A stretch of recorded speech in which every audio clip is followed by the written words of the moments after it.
আজকে হলো 12 এপ্রিল 2025, যা আর বাংলা নববর্ষের আর 2 দিন বাকি আছে। বাংলা নববর্ষকে তারা বর্ষবরণ হিসেবে উদযাপন করার জন্য তাদের আজকে চলছে বিজু উৎসবের ফুল বিতরণ অনুষ্ঠান।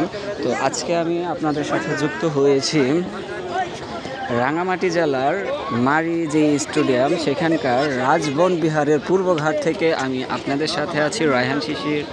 তো দেখুন তারা এভাবে মূলত ফুলগুলি বিতরণ করে থাকে।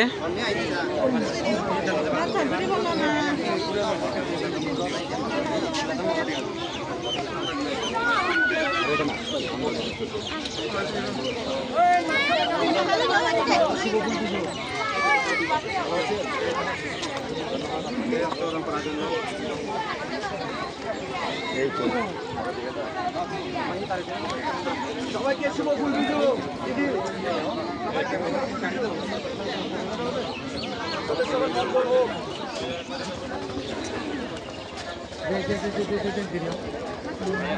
কিছু বলেন। আজকের ফুল বিজুর উপলক্ষে সবাইকে আমাদের যারা আদিবাসী সম্প্রদায় আছে তাদেরকে ফুল বিজুর শুভেচ্ছা, এবং সে সাথে এখানে দেশের যারা আপামর জনগণ আছে তাদেরকেও আমরা পার্বত্যবাসীর পক্ষ থেকে তাদেরকে আমরা ফুল বিজুর শুভেচ্ছা জানাচ্ছি এবং আন্তরিক ধন্যবাদ জানাচ্ছি।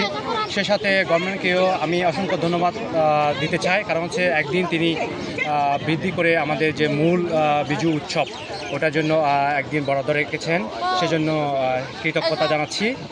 পাশাপাশি আমাদের আজকে পার্বত্য চট্টগ্রামে যে সুন্দরভাবে আমরা যে সম্প্রীতির মেলা কি বলবো, এটা সবাই মিলে যে এক সপ্তাহ ধরে যে এখানে বিভিন্ন বিজুর মেলা আয়োজন করা হয়েছে, জেলা পরিষদ থেকে করা হয়েছে, তারপরে উন্নয়ন বোর্ডের সহযোগিতা সহ এখানে প্রশাসনিক যারা আছেন সবার সার্বিক সহযোগিতা এক সপ্তাহ ধরে আমাদের যে পার্বত্য চট্টগ্রামে যে আনন্দের ইমেজ একটা উৎসব প্রবাহিত হচ্ছে, যে আমরা এখনই উপলব্ধি করছি, যে পুলকিত আমরা শিহরিত যে গত বছরের থেকে এবছর আমরা অনেক স্বাচ্ছন্দ্য করে আমরা আয়োজন করতে পেরেছি। সেজন্য এখানে সংশ্লিষ্ট সবাইকে আন্তরিক ধন্যবাদ কৃতজ্ঞতা জানাচ্ছি।